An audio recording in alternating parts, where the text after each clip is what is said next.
আসসালামু আলাইকুম। কেএসএন স্কুলের ক্লাস 7-এর সপ্তবর্ণা ক্লাসে তোমাদের সবাইকে শুভেচ্ছা ও স্বাগতম জানাচ্ছি। আশা করছি তোমরা সবাই সুস্থ এবং ভালো আছো। আজকে আমরা সপ্তবর্ণা বইয়ের শ্রাবণে কবিতাটি পড়ব। শ্রাবণে লিখেছেন সুকুমার রায়। জল ঝরে সারা দিন সারা রাত, অফুরান নামতায় বাদলের ধারাপাত, আকাশের মুখ ঢাকা ধোঁয়ামাখা চারিধার, পৃথিবীর ছাদ পিঠে ঝমাঝম বাড়িধার, স্নান করে গাছপালা প্রাণ খোলা বরসায়, নদীনালা ঘোলা জল ভরে উঠে ভরসায়, উৎসব ঘনঘোর উন্মাদ শ্রাবণের, শেষ নাই বরসার প্লাবনের।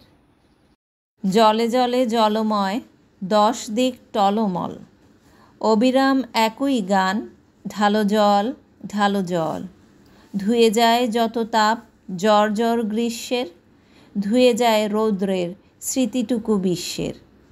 শুধু যেন বাজে কোথা নিঝুম ধুক, ধরণীর আশা ভয়, ধরণীর সুখ দুঃখ। কবিতাটা খুব সুন্দর, তাই না? বর্ষার কথা মনে পড়েছে? এখন কিন্তু বর্ষাকাল চলছে। আষাঢ় শ্রাবণ এই 2 মাস হলো বর্ষাকাল। এখন আমরা পাঠ পরিচিতিটা জানব। পাঠ পরিচিতি হলো কবিতার মূল ভাব। শ্রাবণে কবিতাটি সুকুমার রায়ের খাই ছড়া গ্রন্থের অন্তর্গত। গ্রীষ্মের দাবদাহে জর্জরিত প্রকৃতি অবিরাম বর্ষায় স্নান করে সজীব ও প্রাণবন্ত রূপ ধারণ করেছে। কবিতায় সেই ছবি আঁকা হয়েছে। বর্ষার জলে গাছপালা নদী নালা থেকে শুরু করে রুক্ষ প্রকৃতি মুহূর্তেই জলে পরিপূর্ণ হয়। প্রকৃতিতে প্রাণের সঞ্চার ঘটে। গ্রীষ্মকালের রোদের চিহ্ন ধুয়ে মুছে প্রকৃতি এই সময় নতুন রূপ ধারণ করে। এভাবেই ঋতুর পালাবদলের মতো মানব মনের আশা আকাঙ্ক্ষা সুখ দুঃখের পালাবদল ঘটে। এই মূল ভাবটি তোমরা শিখবে, তাহলে সৃজনশীল প্রশ্নের যে কোনো উত্তর তোমরা সহজেই করতে পারবে। নমুনা প্রশ্ন, বহু নির্বাচনী প্রশ্ন।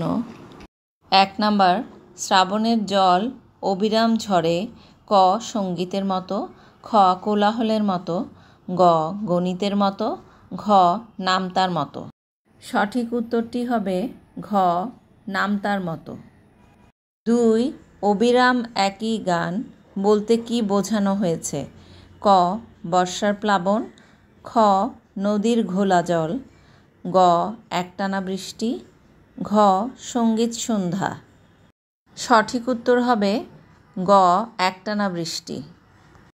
3, বর্ষণমুখর দিনে অরণ্যের কেয়া শিহরায়, রৌদ্রদগ্ধ ধানক্ষেত আজ তার স্পর্শ পেতে চায়। উদ্দীপকটি শ্রাবণে কবিতার কোন দিকটির সঙ্গে সাদৃশ্যপূর্ণ? ক অবিরাম বৃষ্টি, খ মেঘলা আকাশ, গ বৃষ্টিস্নাত প্রকৃতি, ঘ তাপ ধুয়ে যাওয়া। সঠিক উত্তর হবে গ বৃষ্টিস্নাত প্রকৃতি। 4, বৃষ্টি এলো কাশবনে জাগলো সারা ঘাসবনে। উদ্দীপকের ভাবধারা শ্রাবণে কবিতার কোন পংক্তিতে প্রতিফলিত হয়েছে? ক অফুরান নামতার বাদলের ধারাপাত, খ আকাশের মুখ ঢাকা ধোঁয়ামাখা চারিধার, গ স্নান করে গাছপালা প্রাণখোলা বরসায়, ঘ নদীনালা ঘোলা জল ভরে ওঠে ভরসায়। সঠিক উত্তর হবে গ স্নান করে গাছপালা প্রাণখোলা বরসায়। এরপরে রয়েছে সৃজনশীল প্রশ্ন। এখানে উদ্দীপক দেয়া আছে, উদ্দীপকের আলোকে 4টি প্রশ্ন দেয়া আছে। আমরা প্রথমে উদ্দীপকটি পড়ব। উদ্দীপক 1, আজিকার রোদ ঘুমায়ে পড়িছে, ঘোলাটে মেঘের আড়ে, কেয়াবন পথে স্বপন বুনিছে, ছল ছল জলাধারে, কাহার ঝিয়ারি কদম্ব শাখে নিঝুম নিরালায়, ছোট ছোট রেণু খুলিয়া দিয়াছে অস্ফুট কলিকায়। উদ্দীপক 2, কেউ বা রঙিন কাঁথায় মেলিয়া বুকের স্বপনখানি, তারে ভাষা দেয় দীঘল সুতার মায়াবী আখর টানি। প্রশ্নগুলো হলো ক প্রাণখোলা বর্ষায় কে স্নান করে? এটি জ্ঞানমূলক প্রশ্ন। খ উন্মাদ শ্রাবণ বলতে কি বোঝানো হয়েছে? এটি অনুধাবনমূলক প্রশ্ন।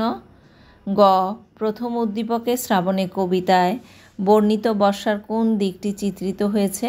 বর্ণনা করো। এটি প্রয়োগমূলক প্রশ্ন। ঘ দ্বিতীয় উদ্দীপকটি শ্রাবণে কবিতার শেষ চরণে প্রতিফলিত হয়েছে কি? যুক্তিসহ বিচার করো। উচ্চতর দক্ষতামূলক প্রশ্ন এটি। এখন সৃজনশীল প্রশ্নগুলোর উত্তর জানব। ক জ্ঞানমূলক প্রশ্ন, প্রাণখোলা বর্ষায় কে স্নান করে? উত্তর প্রাণখোলা বর্ষায় গাছপালা স্নান করে। কবিতায় বলা হয়েছে স্নান করে গাছপালা প্রাণখোলা বর্ষায়, অর্থাৎ বৃষ্টি গাছের জন্য যেমন জীবনী শক্তির উৎস তেমনি একটি স্বস্তিদায়ক প্রশান্তি। খ অনুধাবনমূলক প্রশ্ন উন্মাদ শ্রাবণ বলতে কি বোঝানো হয়েছে? উত্তর উন্মাদ শ্রাবণ বলতে বোঝানো হয়েছে শ্রাবণ মাসের অবিরাম বৃষ্টি, মেঘ, জলময়তা ও প্রবল বর্ষা যেন প্রকৃতিকে উন্মাদ বা উচ্ছ্বসিত করে তুলেছে। দ্বিতীয় প্যারায় এটি এমন এক ঋতু যেখানে বৃষ্টি ও আবেগ একসাথে মিশে প্রকৃতিকে আবেশে ভরিয়ে তোলে। গ প্রয়োগমূলক প্রশ্ন, প্রথম উদ্দীপকে শ্রাবণে কবিতায় বর্ণিত বর্ষার কোন দিকটি চিত্রিত হয়েছে? বর্ণনা করো। তিনটি প্যারায় এর উত্তর লিখতে হবে।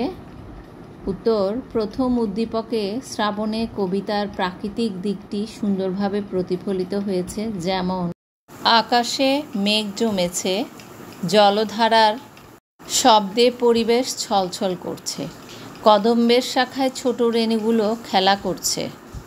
তৃতীয় প্যারায় এই চিত্রগুলো কবিতার এই পংক্তির সাথে মেলে, আকাশের মুখ ঢাকা ধোঁয়ামাখা চারিধার, স্নান করে গাছপালা প্রাণ খোলা বর্ষায়, অর্থাৎ প্রকৃতির এক প্রশান্ত স্বপ্নময় রূপ এখানে প্রতিফলিত হয়েছে।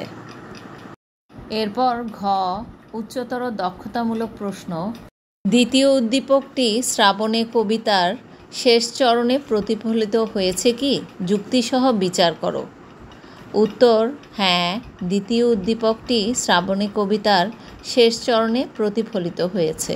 উদ্দীপকে বলা হয়েছে কেউ বা রঙিন কাঁথায় মেলিয়া বুকের স্বপনখানি, তারে ভাষা দেয় দীঘল সুতার মায়াবী আখর টানি। এতে আবেগ, ভালোবাসা, নির্জনতা ও অনুভব প্রকাশ পেয়েছে। তৃতীয় প্যারা এটি মিলে যায় কবিতার শেষ চরণগুলোর সাথে, শুধু যেন বাজে কোথা নিঝুম ধুক ধুক, ধরণীর আশা ভয় ধরণীর সুখ দুঃখ। চতুর্থ প্যারা অর্থাৎ দ্বিতীয় উদ্দীপকে যেমন গভীর আবেগ ও মনের ভাষা রয়েছে, তেমনি কবিতার শেষ অংশে পৃথিবীর গভীর অনুভূতি, আশা ভয় ও সুখ দুঃখের ছোঁয়া পাওয়া যায়। তাই যুক্তিসহ বলা যায় দ্বিতীয় উদ্দীপক ও কবিতার শেষ চরণে অন্তর্মুখী অনুভব ও ভাব গাম্ভীর্যের মিল রয়েছে। আশা করছি তোমরা সবাই বুঝতে পেরেছ। আজ এখানে শেষ করছি। আল্লাহ হাফেজ।